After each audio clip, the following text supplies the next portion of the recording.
Hey, welcome to Real Talk Baseball. Coming up on today's show, we have two-star pitchers, most added players, and a new segment I like to call Is He Legit or Nah? All coming up on Real Talk Fantasy Baseball.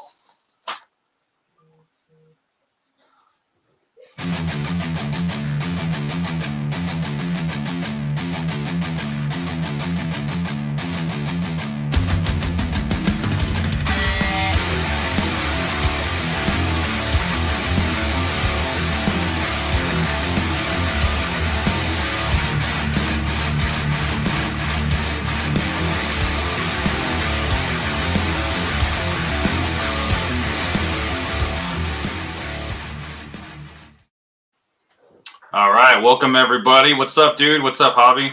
Let's see if anyone's joined yet. Don't see anyone yet, so they should be joining us soon. They usually come in within the next a couple minutes or so. So you ready to get in today's show, man? Let's do it, man. We're finally talking about baseball that's already happened instead of talking about baseball that's going to happen. You know, we've been doing all these position previews and now we're actually talking about who we're recommending to pick up, whether it's this weekend, next week, in the future, who you want to hold on to, all that stuff. So getting right into it, let's start with the two-star pitchers for this week. So there's a lot of two-star pitchers this week, and honestly, there's not really a lot of good ones to choose from. Most of the two-star pitchers that we have for next week are pretty high-end pitchers. Let's see. It's looks like there's about 15 starting pitchers that are owned in more than 70% of leagues.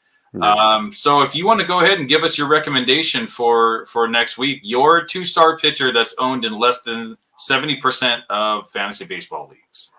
All right. If we're going to go less than 70, like you said, it's a lot of all-star caliber pitchers next week. So the choices are pretty slim. I'm going pretty much matchup based.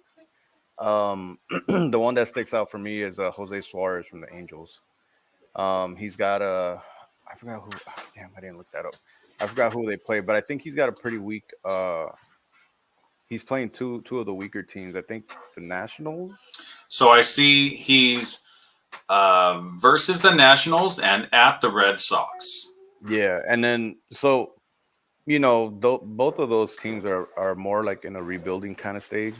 So, you know, Angels offense is pretty good. I can see him I think he got roughed up pretty good in his first start, but I think against a weaker lineup, he should excel. All right.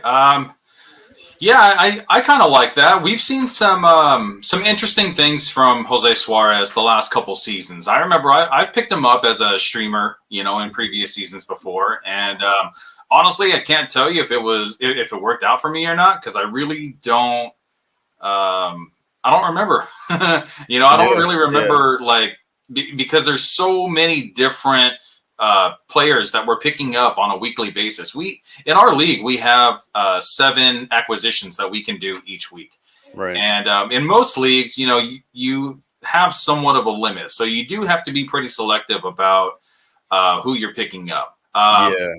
So let's see what Tony said. Tony said, this week's 2-game pitchers suck. And yes, you are correct with that, sir. And going along with that, there's really only 2 pitchers that I was looking at. I would really like to say Grayson Rodriguez, but unfortunately he's 80% rostered, even though he's a rookie. So I am going Kyle Gibson. Now, Kyle Gibson is versus the A's and at the White Sox. And anyone versus the A's is, you know, going to be a great matchup. They don't have the best lineup, even with Jesus Aguilar hitting that monster home run yesterday. But Kyle Gibson, he's in Baltimore now. You know, playing with the outfield that changed their dimensions in left field.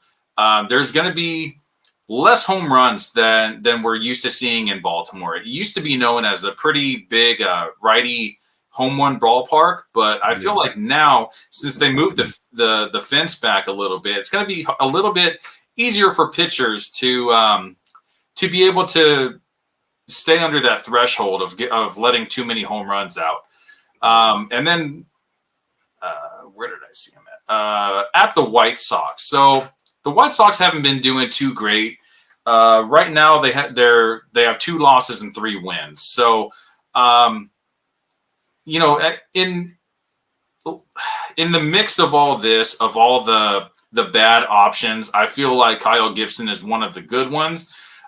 There's 2 other guys that I was actually looking at. Another one is Kenta Maeda. Now, Kenta Maeda used to be a really, really good pitcher, and then he started having some control issues. His velocity was going down. We saw his fastball going below 90 miles an hour. And then he had Tommy John surgery, and he didn't pitch at all in 2021. We saw him come back last year, and last year he just sucked. He was really bad, and just everyone dropped him, and that was fine because he even ended the season, continuing to struggle. Right. But, now a little more than a year after Tommy John surgery, he has been walking a few batters a little more than I would like to see, but velocity is up. Breaking pitches look really good. He's kind of starting to look more like the Kenta Maeda that was, at the last season that he was with the Dodgers and the first season that he was with the Twins. So I kind of like what I'm seeing. The only reason why I'm not recommending him for next week is because now he does have the White Sox. He's versus the White Sox in his first matchup, but then he's at the Yankees and he's facing Garrett Cole. So I like him as a 1-start streamer, for anyone that wants to pick him up just for the April 10th game, which I believe that's Monday. But yeah, you don't want to hold. If you're going to pick him up, you don't want to start him against the Yankees. He's more than likely going to be serving up, a few hits, maybe a couple home runs, pitching at Yankee Stadium. So definitely don't want to do that. And another guy that I was looking at going all the way on the bottom, he's only 7% owned, is Bryce Elder from Atlanta. Now, Bryce Elder he's a young guy. Let me see. He's 23 years old, right-handed pitcher, been in the Braves farm system for a while now. 2022 with Atlanta, he actually had a 3.17 ERA. He only had 9 starts last season. So actually, small sample size, 9 starts. That's about a third of a season for a starting pitcher. But a 3.17 ERA for such a young pitcher, I feel like that's actually pretty good. And I do recommend him, even though I do like Kyle Gibson just a little bit more. So Bryce Elder has the Reds at home in Atlanta, and then he's at the Royals. So if you like those younger pitchers, Bryce Elder is actually a pretty good option. If you want to go for someone that has kind of shown signs of life, even though he's a little bit on the older side, I believe Kyle Gibson's 35 years old. He has the A's and the White Sox. And Javi said, trying to find the name again, Jose Suarez from the Angels versus Washington and at the Red Sox. So 3 decent options for you guys. In the pile of trash, we kind of picked out a couple and polished it off, So hopefully if you guys do pick up our recommendations that we didn't steer you wrong, and, maybe it'll help you win your week.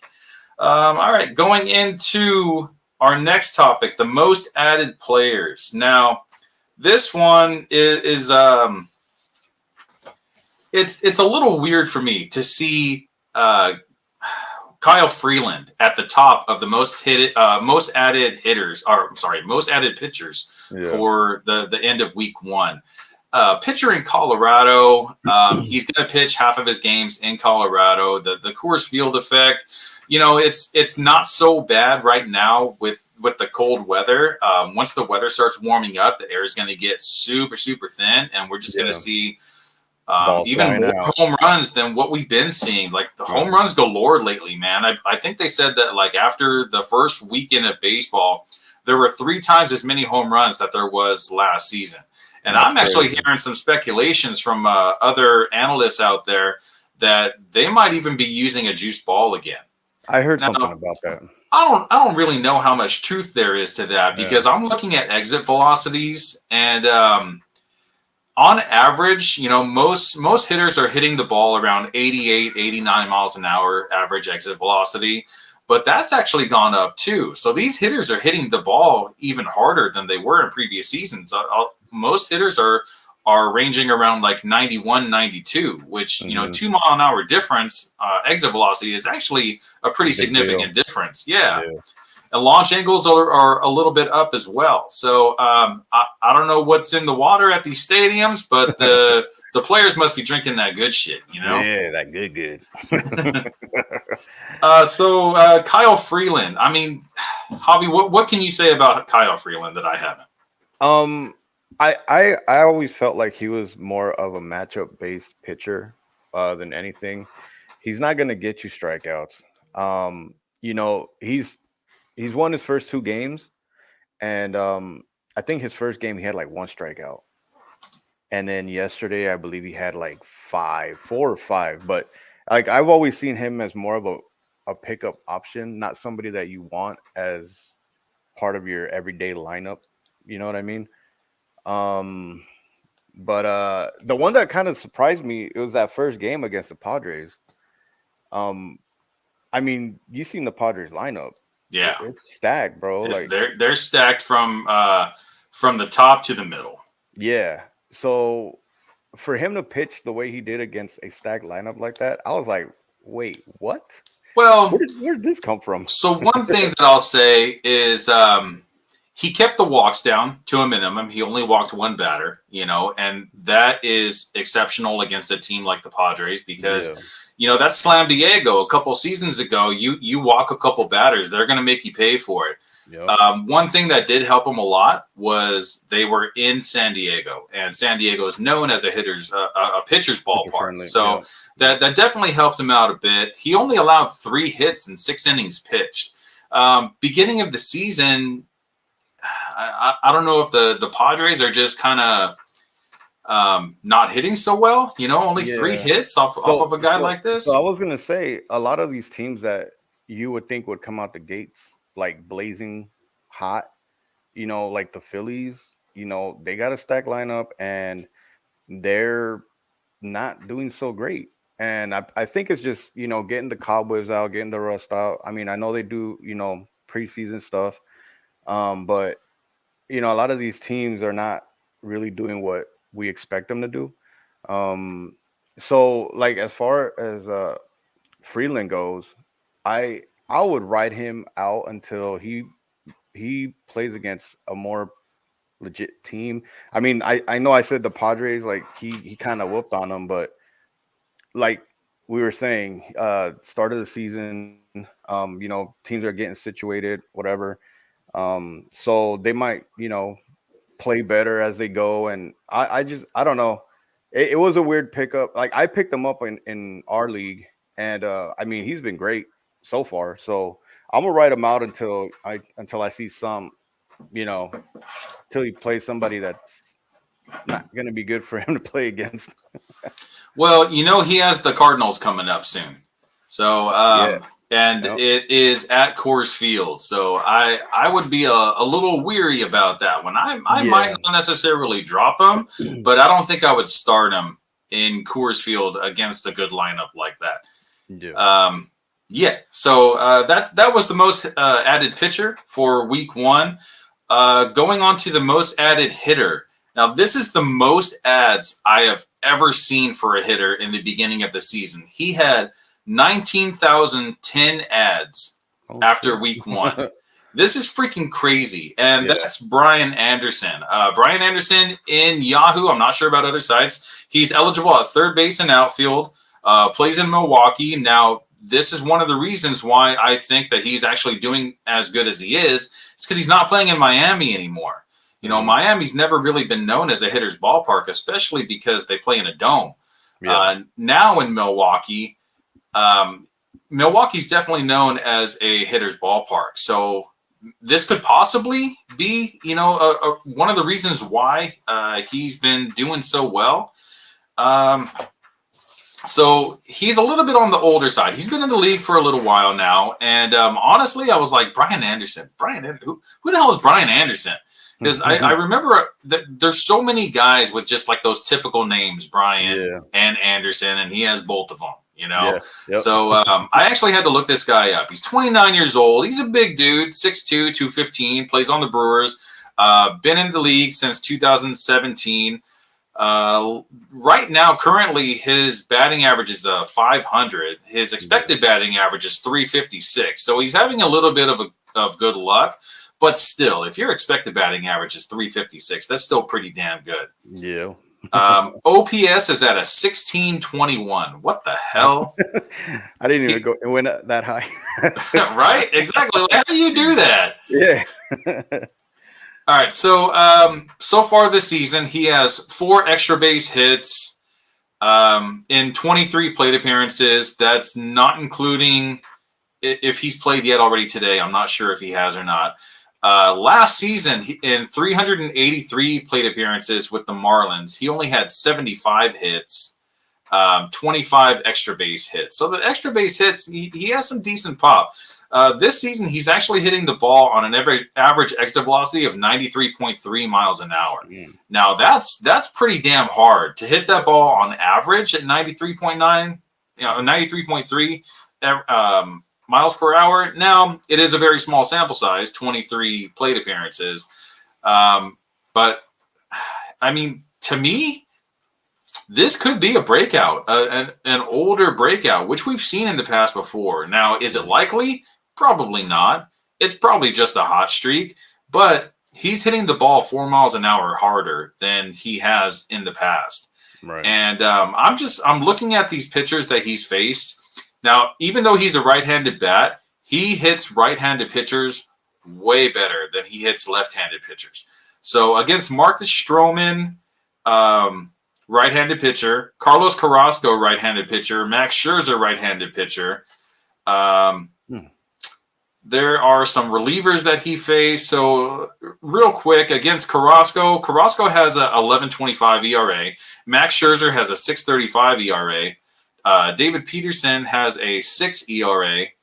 I don't remember his first name. Assad has a 20.25 ERA. Rayleigh has a 15.43 ERA, and Merriweather has a 27 ERA. So these are all the guys that he's been hitting against. So if their ERAs are that high, it's not just Brian Anderson that's getting hits against these pitchers. It's whole teams, that are doing the punches and bunches, scoring a lot of runs. Javier Assad, that's his name. How can I forget the same dude that has your first name, Doug? Come on, man. So against Javier Assad, he had a 108 mile an hour exit velocity. Against Max Scherzer, he had a 106.7 and a 104.9. Against Carrasco, he had a 104.8. Against Marcus Stroman, he had a 104.6 grounder. Against Brooks Raley, he had 103.8. Julian Merriweather, 102.9.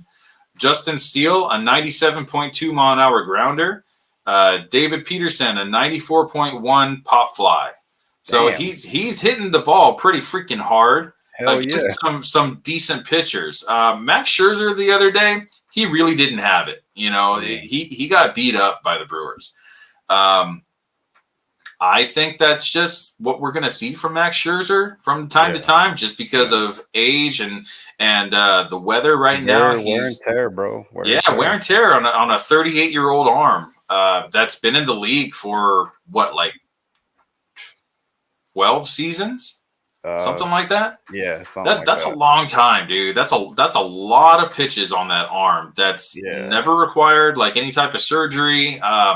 He did have dead arm a couple years ago, and ever since then, I've been very weary of Max Scherzer. I don't think that I'll ever have that trust in him that a lot of other people do. He's still considered a top 5 pitcher in the league. In my book, yes, he's a top 5 pitcher when he's healthy. But I just don't trust him to be healthy for 162 games. We have freak injuries and stuff like that, but I honestly think that it's just age is coming to get him, and I don't think he's going to last that long. I think he's going to be on his way out sometime within the next year or two. I agree. I don't trust him. But I think. No, go ahead. So touching on this Brian Anderson, I remember when he was with the Marlins and seemed like a solid player, but like you, I had to kind of look him up a little bit because I didn't have the full info on him. He's got a lot of injuries, man. I think since 2019, he's been injured pretty frequently. I see that he's had elbow injuries, hand injuries, obliques, 3 shoulder injuries, and a back injury. So think about it. That's 3 years worth of injuries, and that's gonna hurt you. I think last season he didn't. I think he only played like 80 some odd games. But honestly, if he can stay healthy, and he's hitting the ball this hard, I could totally see a breakout from him as well. I mean, he's 29, but it's not that old, and then moving to a hitters friendly ballpark is only gonna help him. And I like how the Brewers they take care of their ball players, like injury wise and stuff like that. Like they've always been a pretty solid team when it comes to stuff like that. So right out. I mean, if you picked them up, great. Let's see how long this goes for, Yeah, I really feel like fantasy baseball, like especially in daily lineups, you really have to play the matchups, whether it's pitchers or hitters or whatever. There's sleeper hitters for weeks at a time, and maybe there's okay. So take for example the catcher from the Mets that just got called up, Francisco Alvarez. He has great pedigree. He's supposed to become like one of the top 10 catchers in the league. He's very young. Yeah. I think they said he's 22, and the only reason why he got called up is because the Mets catcher. Someone got injured. He got injured. I don't remember his name, unfortunately, but he's just not. He's not memorable. But I think he actually used to play in Colorado. But if the Mets had a Colorado series next week, I'd be hyping this guy up right now. Francisco Alvarez, go pick him up. Especially if you need a catcher. Everyone always needs a catcher, except for in the shallower leagues. In a points league, I don't know too much about Francisco Alvarez, but I know he has big pop. I know they're saying that his power is similar to Salvador Perez. So we could see something like a 30 to 35 home runs from another catcher in the league. And honestly, I think there's only 3 guys that can actually do that. 1 being Salvador Perez, 2 being Will Smith, and 3 being Francisco Alvarez of the Mets. So it's a good they're giving him a shot right now. Now that their catcher is going to miss a third of the season, they're saying that he's going to get a lot of at bats. So he only has DH eligibility in Yahoo right now. Which that's probably going to change within the next week or so, maybe 2 weeks, because he's probably only going to get. How long is the catcher going to be out for? 2 months. Oh, okay. Yeah, so he'll definitely get catcher eligibility. I believe in Yahoo it takes 8 starts at a position to be able to be eligible at that position. So he'll probably start at catcher 3 times a week or so, 2 or 3 times a week. Sharing time with, I think it's Thomas Nido. I think that's his name. So within the next 2 or 3 weeks, we should see him get catcher eligibility. But even though he doesn't have catcher eligibility now, if this guy has really this kind of power and a decent batting average, go pick him up now. Don't hesitate. He only has utility, so you have to use him in your utility spot. But there's got to be someone on your lineups that you can drop for a guy with this much upside. Yeah, definitely. I agree. So one thing that I kind of wanted to mention about the most added pitcher for last week, Kyle Freeland. There's actually another pitcher that's less than 70% owned that I would actually like to highlight. And unfortunately, I was kind of going back and forth about who I wanted to drop for him, and he ended up getting taken in all of my leagues. Former, I guess you can call him an ace for the Cleveland Indians back then, and then he got traded to San Diego. That's Mike Clevinger. So Mike Clevinger last season, walks were just insane for him. He's coming off of Tommy John surgery also. Walks were crazy for him. Exit velocity was a little bit down. This season, his exit velocity is actually up about 1.5 miles per hour. So I could definitely see him getting back to form. We're probably not going to see more than 150 innings from him just because he's a little too injury prone. And, Tommy John wasn't that far away just about a year and a half ago or something like that. I don't know, something like that. And the Padres actually knew that, when they signed him for that 3-year deal, they knew that he wasn't going to be available for at least a year of that contract. And they believed in him that much that they gave him a 3-year contract, even with the possibility of not even being able to pitch and not coming back, to his old form. But I don't know, man. I think he's actually becoming like the pitcher that we thought we were going to see just a couple years ago.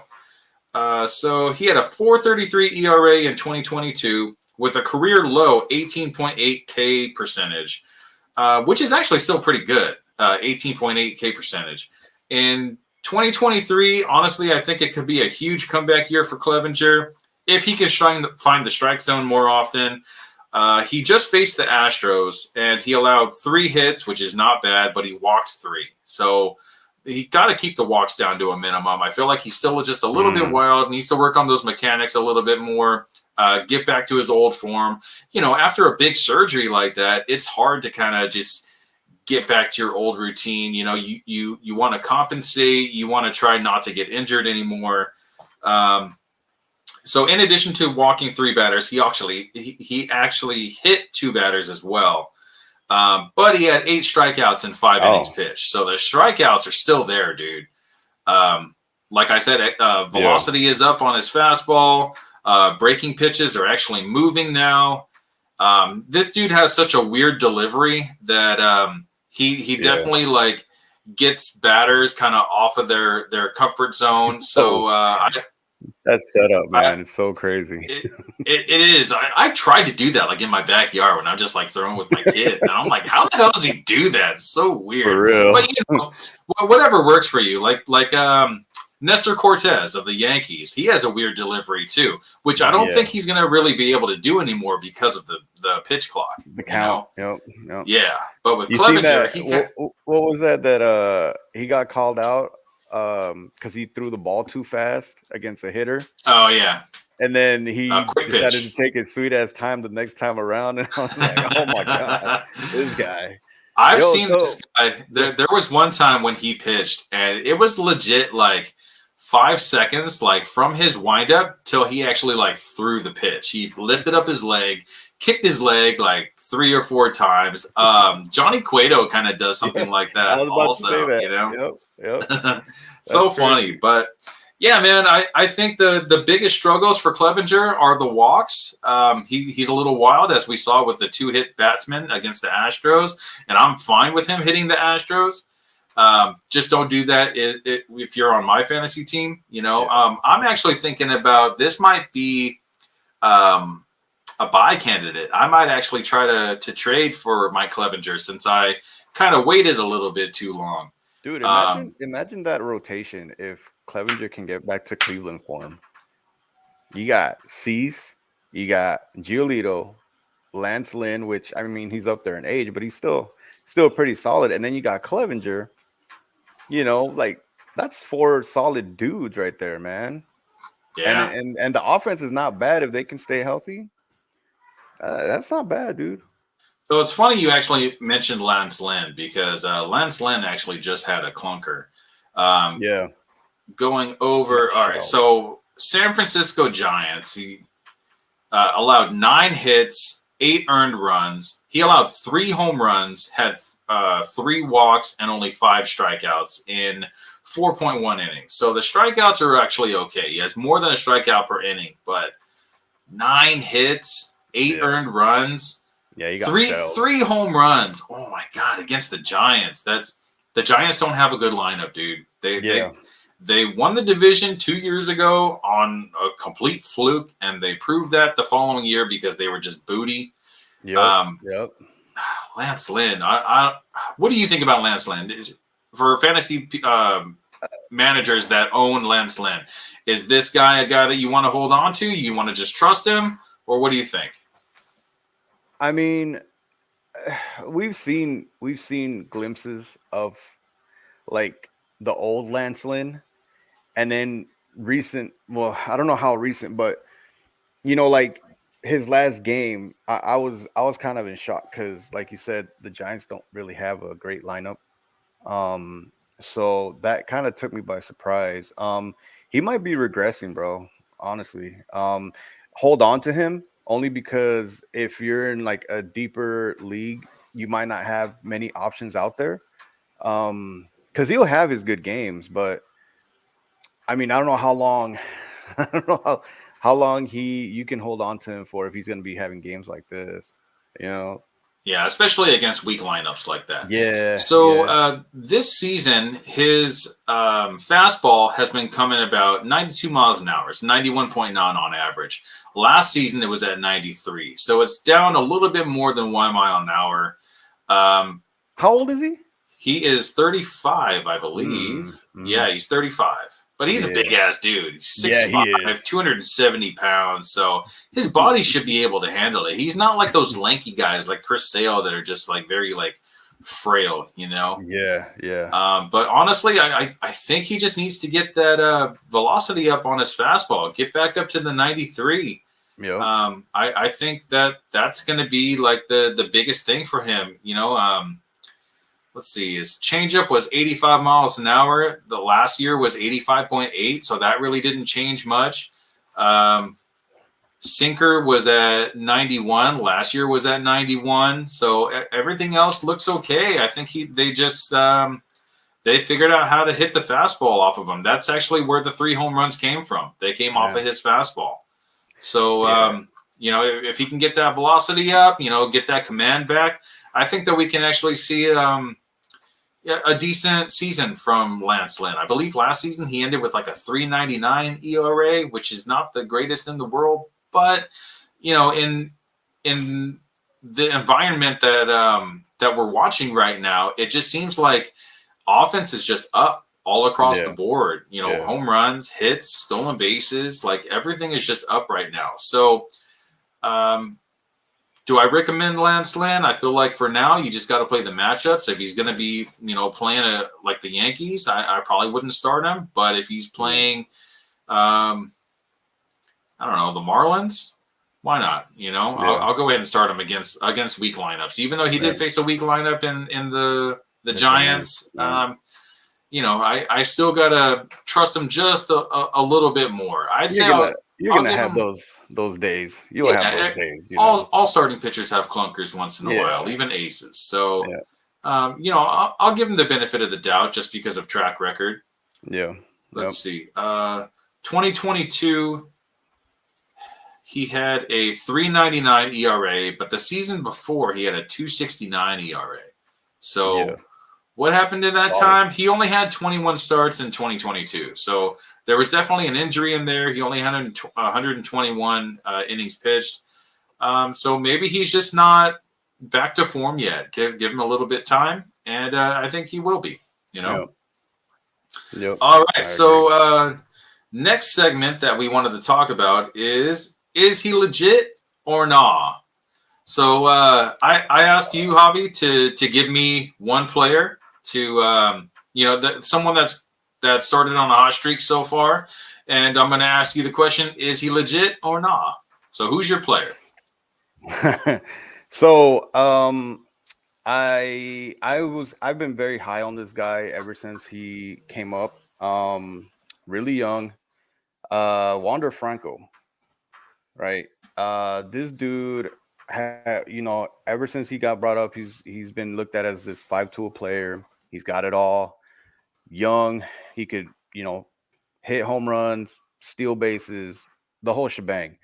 Um, he's right now, I think he's got 2 home runs, 7 ribbies, 10 hits, 10 for 24. I don't know what the average on that is, but um, the thing that I guess people sway from with this guy is his injury history. And Yeah. even though he's only been in the league, a couple years, um, it's a big deal, especially for a young guy. But if you're young, you can heal from injuries pretty quick, than these older cats. And I just feel like if he can stay healthy, man, this dude is a legit league winner. And I'm pissed because you took him from me when we we're doing the draft. I So got I was pretty hot about it, man, because I was eyeballing him, and we did the whole the auction draft and stuff. So I was like, man, do I shell out the money? Do I not? And you got him for pretty cheap. I don't remember. I don't remember how much you got him for. But I think I got it for $8. Yeah, it was cheap, bro. And I was like, man, this one got a steal. Yeah. So hey, there's some other guys that got a pretty good hookup also. I think Bryce Harper only went for like $9 or something like that. It's because he got nominated towards the end of the draft when no one else had money left. So yeah, I really think the guy that got Bryce Harper for only $9 and a $260 budget, he came up big time. Yeah. Wander Franco, I don't know, man. He's a little scary. So in 2021, he hurt his hamstring. In 2022, he hurt his quad twice. Hurt his leg. I don't know what the severity of that was, and he had a wrist injury in 2022. So the wrist injury I'm willing to overlook, but he's already hurt his leg 4 times within the last year and a half. So that's kind of scary, especially for a guy that relies on running. Yeah. I think that maybe he needs to bring that down to a minimum. Just rely on your bat to do it for you. Don't worry about stealing bases. Let's see. He has 2 stolen bases so far in this season. He's batting .417, a .792 slug. Freaking amazing, dude. Yeah. The guy can hit, man. In 2022, he had 8 stolen bases in 83 games. 2021, he only had 2 stolen bases in 70 games. So he has some decent pop. I feel like speed is really his biggest factor for value wise. He had 3 triples in 2021, and 5 triples in 2021 and 3 triples in 2022, and not even a full season. That's less than half a season. Actually, just imagine like a full season of this dude. That'd be the awesome. older he gets, I feel like the better he's going to get. He's only 22 years old, man. He's young, bro. Just please stay healthy. Yes, please. Like I'm telling you, if for this season, you picked him up. Like I believe if he can stay healthy, obviously he's not going to play every day. But if he can bring those injuries down to a minimum, this dude is a legit beast. I feel, in my opinion, he's a leader. So. Exit velocity for Wander Franco is up a little bit from last year. Last year it was at 87.3. This year it's at 89.9. He's right at that, right at the cusp of being like a legit power hitter. 90 miles an hour and above is what you want to see. Sorry. But his expected batting average for this season is at 355. Expected slug is at 681. Sorry. K rate is down. He's at a 7.4. I think that's one of the biggest values that you can get from Wander Franco because he walks so much. He has more walks than strikeouts. Let's see. So he don't strike out a lot, man. This season, he has 3 walks and 2 strikeouts. Yeah, so he has very good plate discipline, super valuable in points leagues, which is what we play in. Yep. I was really eyeballing him from the beginning, and we have 3 IL spots. So if he does need a little bit of time on the IL, as long as he's there for fantasy playoffs, that's the biggest thing for me. Yeah. So to me, he is for real. He is hot. All right. So my player, is he for real or is he not? We actually already talked about, so we don't really have to go over it again. But that was Brian Anderson. I talked about like all the matchups that he's had so far. The exit velocity is up.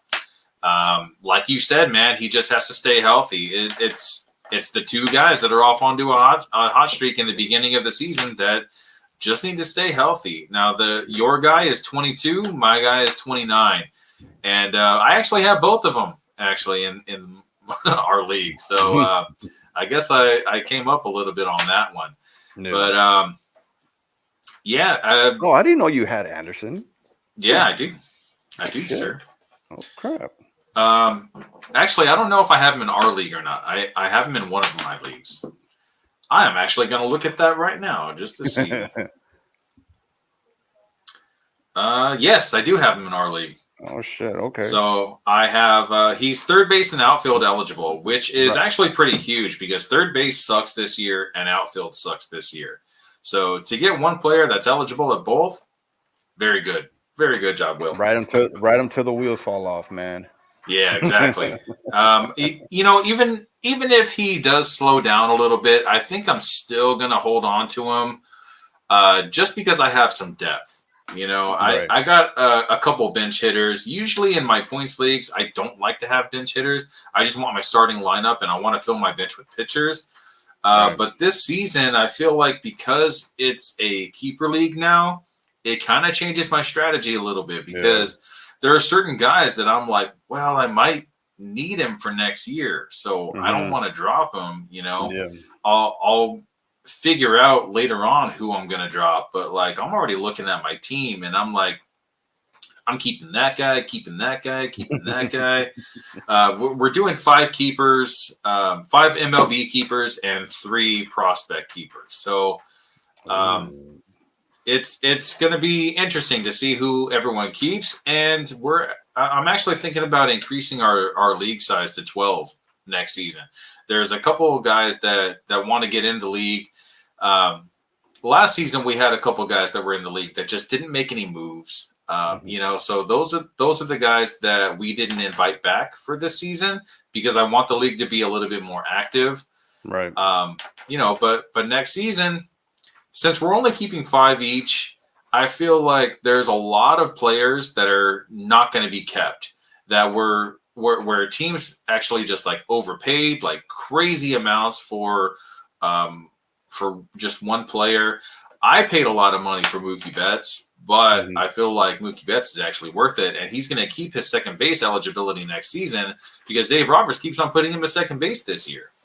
Dude, that's dope because now you don't got to worry about second base, which is one of those weaker positions. Or if I do end up drafting a second baseman, then he can just shift over to the outfield.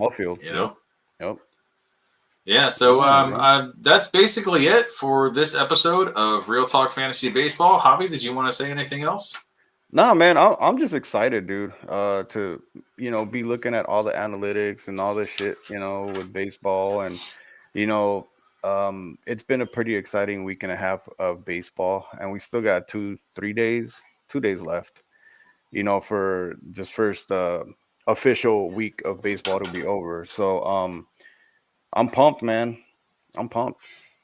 All right, so real quick, I did forget that I wanted to do that like rapid fire. Oh yeah, let's do it. So let's do that real quick. All right, so for those of you that are watching, for this weekend, if you're looking for a pitcher streamer to pick up, I am going to look up all the pitchers that are pitching this weekend, and we're only going to recommend pitchers that are rostered in less than 70% of leagues. So The first pitcher that comes up, let's see. So I have to remember Tyler Anderson. So I'm going to look at the schedule, go down to Tyler Anderson.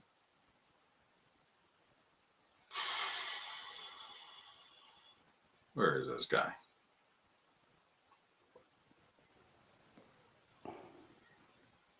Sorry. My phone was set at the list, but it must have damn iPhones. I know. It like refreshed and then took me back to just like the first screen. And where the hell was this guy?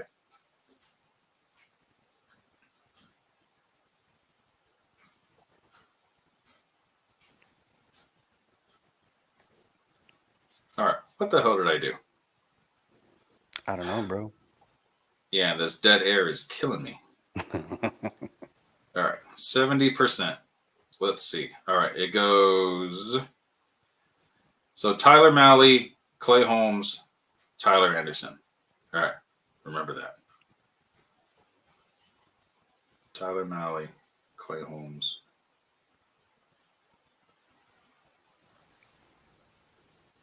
Oh, there we go. All right. All right. So today, Friday, it's a little too late. So let's just do Saturdays and Sundays matchups. All right. All right. John Gray at the Cubs. Yes. Reed Detmers versus Toronto. No. Jameson Taillon versus Texas. Ooh. At Texas? Versus Texas. So at Chicago. Oh. Yeah. All right. Andrew Heaney versus KC. Heaney. Who does he pitch for now? Texas. Yes. Hunter Brown at Minnesota. Minnesota's been hot, man. Yeah, that's a tough one. I'm gonna say no, just because he he's at the back end of that rotation. I think he's the number 5, right? Yeah, and he had a bit of a bad start in his last time out. I'm gonna stay away from that one. Yeah, I agree with you on that one. Yeah. All right, Michael Kopech at Pittsburgh. Yes. Graham Ashcraft at the Phillies. No. Really? Because Phillies only have 1 win so far. I know, but Ashcraft is not a bad pitcher. I just don't. I mean, I'm telling you, like these teams that we consider like really good teams, a lot of them are coming out slow out the gates. They gotta blow it open, man. They have to. Yeah, eventually it'll happen. All right, Seth Lugo at Atlanta. No. German Marquez versus St. Louis. No. Nick Pivetta at Tampa.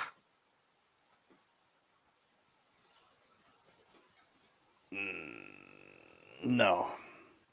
Carrasco versus Miami. Ooh. Is that at New York? Yes. No. Yes, at New York.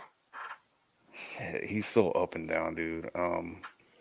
He's up there in age too. I'm gonna say yeah. All right. I don't trust the Cookie Monster, so I'm gonna say no on that one. Yeah. Taijuan Walker versus Cincinnati. Yes. Kenta Maeda versus the White Sox.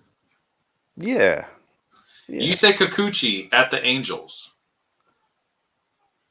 No. Matthew Boyd versus Boston. Yeah. Zach Greinke at the Rangers. No. Roansy Contreras versus the Astros. Ooh, I like Roansy. He's one of them young pitchers, dude. But not against the Astros. No. Anthony Descalfani versus the Royals. Yeah. Dylan Dodd versus San Diego. No. And that's only because I don't really know Dodd, but San Diego. Oh. Let's see. Domingo Germán at Baltimore. Yeah. Cole Irvin versus the Yankees. No. Tanner Houck at Detroit. Boston, right? Yes, Boston. But he was a reliever last year, so he's probably not going to go very deep. Yeah, I'm going to stay away from that one. Marco Gonzalez at Cleveland. No. And Shintaro Fujinami of the Oakland Athletics at the Tampa Bay Rays. Man, he got shelled in his first game. Yeah, he did. Big time. Yeah, I'm not riding that wave right now. I'm going to wait. All right, that's it. That's all the streamers for this weekend. Okay. I actually want to make that a segment. So every Friday, let's try to do that. Oh yeah, we should put like a fucking timer. That'd be pretty dope. Like, all right, go. This guy, this guy, this guy, this guy. You know? Yeah, I wish we could have Tony come on too, so that way both of you guys can give your answers. Damn, Tone Loke. Yeah, Tone Loke. You need to get on, Tony. That's not watching anymore. Yeah, right. All right, guys, the time has come to say goodbye to all our family. This was Real Talk Baseball. I am Will Power with Javi the Commish signing out. If you guys have any questions, realtalkbaseball@yahoo.com, and we'll see you guys next week. Subscribe, y'all. Subscribe, like, and share. Thank you, everybody, and we'll see you guys next week.